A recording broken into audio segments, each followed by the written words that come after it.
இப்போ பார்த்தீங்கன்னா நம்ம எங்கே இருக்கோம்னா அந்த பைத்தமரம் வில்லேஜுக்கு வந்துட்டோம். அந்த பாம்பு கடிச்சி இறங்குற மாதிரி ஏதோ தச்சு எடுத்துகிட்டு போனாங்கன்னா நம்ம பேக் வாங்கி வந்துருக்கோம் 2 பேத்துக்குமே.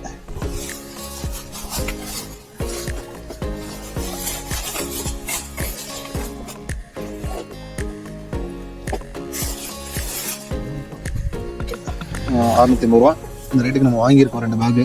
இந்த பொண்ணுங்கிட்ட கேட்கலாம். அவங்க அம்மா வந்து வேலைக்கு போயிட்டாங்க. இப்போ கேட்போம், அம்மா எப்படிமா இருக்குது ஒரு நிமிஷம். பேக் வாங்கிட்டு வந்து கொடுத்துருக்காங்க எஸ்பிபிலேருந்து. ரொம்ப சந்தோஷமாக இருக்குது.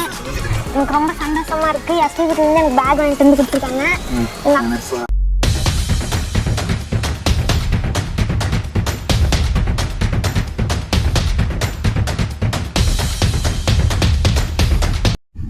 இப்போ பார்த்தீங்கன்னா நம்ம எங்கே இருக்கோம்னா அந்த பைத்தமரம் வில்லேஜுக்கு வந்துட்டோம். அந்த பாம்பு கடிச்சி இறந்து போனாங்கல்ல, அவங்க வில்லேஜுக்கு வந்துட்டோம் வீட்டுக்கு. அவன்தான் அவங்க அம்மா வந்து வேலைக்கு போயிட்டாங்க. குடும்பம் ரொம்ப கஷ்டமாக இருக்குது அப்படின்னு சொல்லி இப்போ வேலைக்கு போக ஆரம்பிச்சிட்டாங்க. கிடைச்ச வேலைக்கு போயிருக்காங்க. ஏதோ வேலைக்கு போயிருக்காங்க. என்ன வேலைக்குன்னு கேட்போம். ஒரு 10 நாளைக்கு முன்னாடி வீடியோ போட்டிருந்தோம். அவங்களுக்கு நோட்டு புக்கு அந்த ஸ்டடி மெட்டீரியல்லாம் வாங்கி கொடுத்துருந்தோம். பேனா பென்சிலு அந்த மாதிரி வாங்கி கொடுத்துருந்தோம். ட்ரெஸ் எல்லாமே. அப்போ பேக் கேட்டிருந்தாங்க. பேக் இல்லாமல் போகலாம் அப்படின்னு சொல்லி. இன்னைக்கு கூட ஏதோ பேக் இல்லாமல் தான் போகலாம் அப்படின்ற மாதிரி ஏதோ தச்சு எடுத்துகிட்டு போனாங்கன்னா நம்ம பேக் வாங்கிட்டு வந்திருக்கோம் 2 பேத்துக்குமே.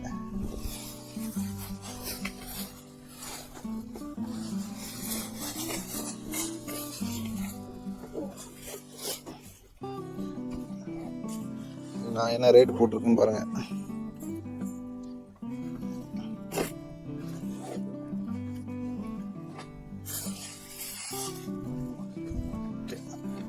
₹650 இந்த ரேட்டுக்கு நம்ம வாங்கியிருக்கோம் 2 பேக்கு. இப்போ 2 பேருக்கு கொடுத்து எப்படி இருக்குது அப்படின்னு சொல்லி அதை கேட்க போகிறோம். இப்போ பார்த்தீங்க அப்படின்னா நம்ம இந்த பேக் வாங்கிட்டு வந்து அவங்களுக்கு கொடுத்துட்டோம். அந்த பேக் கொடுத்தது அவங்களுக்கு எப்படி இருக்குது, என்ன மாதிரி ஃபீல் இருக்குது அப்படின்றத அவங்கக்கிட்ட கேட்போம். எப்படி உதவியாக இருக்கும். இந்த பேக் இல்லாமல் வந்து அவங்க ஸ்கூலுக்கே போகலை 2 நாளாக, அந்த ஒரு இதையும் கேட்போம். ஏற்கனவே நம்ம வீடியோ எடுக்கும்போதும் பேசியிருந்திருக்கோம். தெரியும் உங்களுக்கு. அவங்க பேக் இல்லாமல் ஸ்கூல் போகாமல் இருந்தது. இடையில கொஞ்சம் சரி பண்ணி எடுத்துகிட்டு போயிருக்காங்க. அதையே இப்போது திரும்ப அவங்களுக்கு இந்த வீடியோ பார்த்துட்டு ஹெல்ப் பண்ணியிருக்காங்க. அதனால் நம்ம அந்த பேக்கை கொண்டு வந்து இப்போ அவங்களுக்கு வாங்கிட்டு வந்து இன்றைக்கி கொடுத்துருக்கோம். அதோட ஃபுல் வீடியோவும் இருக்குது. பேக் வாங்க போனது முதல் கொண்டு இருக்குது. நல்ல ஒரு குவாலிட்டியான பேக் தான் வாங்கிட்டு வந்திருக்கோம். இப்போ அதை அவங்களுக்கு கொடுப்போம். எப்படி இருக்குது என்னன்றதை அந்த பொண்ணுங்கிட்ட கேட்கலாம். அவங்க அம்மா வந்து வேலைக்கு போயிட்டாங்க. இப்போ கேட்போம், அம்மா எப்படிமா இருக்குது ஒரு நிமிஷம்.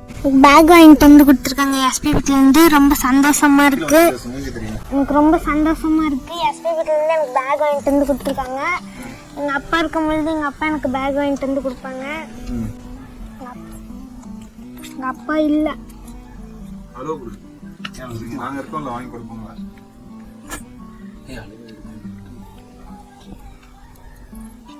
பார்த்தீங்களா, அவங்களுக்கு அந்த பேக் கிடச்சது ஒரு சந்தோஷமான சூழ்நிலையில் இருந்தாலும் அவங்க அப்பா இல்லைங்கிறது வருத்தமாக இருக்குது. இந்த மாதிரி வீடியோ பார்த்து உதவி பண்ணுறதுனால தான் அவங்க மேற்கொண்டு கொஞ்சமாவது படிக்க முடியுது. அவங்க வாழ்க்கையை அடுத்த நிலைக்கு கொண்டு போகக்கூடிய ஒரு உதவிகரமாக இருக்குது. இப்போ பழைய பேக் வந்து சரி பண்ணி எடுத்துகிட்டு போனோம்ல ஸ்கூலில். நாங்கள் வந்து போனதுக்கப்புறம் நோட்டு இதெல்லாம் கொடுத்துட்டு போனோம்ல, அதுக்கப்புறம் சரி பண்ணி எடுத்துகிட்டு போனோம். இப்போ ரொம்ப அது எப்படி இருக்குது? இப்போ எதனால 2 நாளாக ஸ்கூல் போகல? பேக்கில் தான் எப்படி இருந்துச்சு? இப்போ சரி பண்ணி எடுத்துகிட்டு போனேன்னு சொன்னீங்க. கொடுத்துட்டு போனதுக்கப்புறம் அதுக்கப்புறம் 2 நாளாக போகல அப்படின்னு சொல்கிறீங்க. அந்த பேக் ரொம்ப பிஞ்சு போச்சா? அந்த பேக் பார்த்தீங்கன்னா நம்ம ஏற்கனவே காட்டியிருந்தோம் அந்த வீடியோவில். ரொம்ப ஒரு மோசமான சூழ்நிலையில் தான் இருந்திருக்கு. அதனால் இப்போ ரொம்ப சரி பண்ணி எடுத்துகிட்டு போனதில் ரொம்ப டேமேஜ் ஆகிடுச்சுன்னு நேற்று சொல்லியிருந்தாங்க ஞாயிற்றுக்கிழமைக்கு. ஸோ அதனால தான் நம்ம உடனே அரேஞ்ச் பண்ண முடியல. அந்த டொனேட் பண்ணியிருந்தாங்க. அவங்ககிட்ட பேசி நம்ம உடனே ரெடி பண்ணி வாங்கிட்டு வந்திருக்கோம். இப்போது பேக் கிடச்சிருச்சு. உங்களுக்கு இந்த மாதிரி ஸ்கூல் போவீங்களா? எப்படி இருக்கும்? ஸ்கூல் போவியா? போய் என்ன பண்ணுவ? ஸ்கூல் படிப்பேன். படிச்சு என்ன பண்ண போகிறேன்? ஹாஸ்டல் சேர போகிறேன். 10th ஹாஸ்டல் சேர போகிறேன். ஹாஸ்டல் சேர போறியா? எங்க? திருப்பூர்லையா? திருப்பூராய்த்துறை அப்படின்னு சொல்லுவாங்க. திருச்சி பக்கத்தில் இருக்குது. இங்கே சேர்றேன் அப்படின்னு சொல்லியிருக்காங்க. அது என்னன்றது நமக்கு தெரியலை. ஹாஸ்டலில் சேர்ந்து நல்லா படிக்கணும் அப்படின்னு சொல்லுவாங்க. என்ன படிக்கணும் உனக்கு? ஃபியூச்சரில் என்ன படிச்சு என்ன ஆகணும்னு சொல்ல மாட்டியா? ஏன் என்ன படிக்காதா? விஷயத்தை திரும்ப திரும்ப நம்ம சொல்லிகிட்டே இருக்கணும். இப்போ சாமிகிட்ட போய் நம்ம டெய்லி வேண்டுறோம்னா அது நடக்கும். ஏன் வேண்டுறோம்னா நமக்கு நாமே அதை சொல்லிக்கிற மாதிரி திரும்ப திரும்ப ஒரு நான் டாக்டர் ஆவேன், நான் இன்ஜினியர் ஆகணும், நான் நல்லா படிக்கணும் அப்படின்னு படிக்கிறோம்.